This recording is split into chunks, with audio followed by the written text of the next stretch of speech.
ওই যে বন্ধু 365টা দিনের মধ্যে একটা দিন ফজরের সময় নামাজে আসলা না।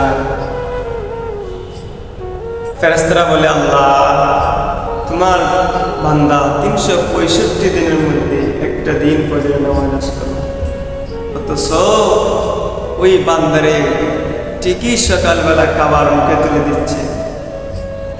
আল্লাহ বলেন, ফেরেশতারা শুনো, ওই বান্দাটা তো আমার বান্দা, আমি তো আমার বান্দাকে চিনি। আমার বান্দা 1 বছর নামাজ পড়ে নাই, তো কি হয়েছে, আগামী বছর ঠিকই নামাজ পড়বে। ফজরের নামাজ পড়ে নাই, জোহরের নামাজ ঠিকই পড়বে।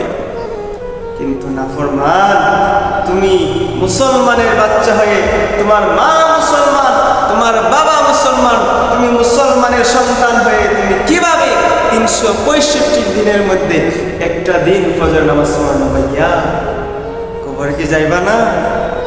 হাসরে কি উঠবা না? বিচারের সম্মুখীন হবা না বন্ধু? মালিকের সামনে কি দাঁড়াবা না?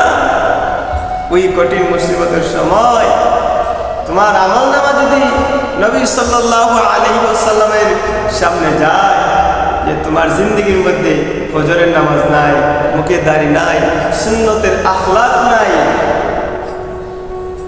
নবী সাল্লাল্লাহু আলাইহি ওয়াসাল্লামের সামনে কি জবাব দিবা বন্ধু?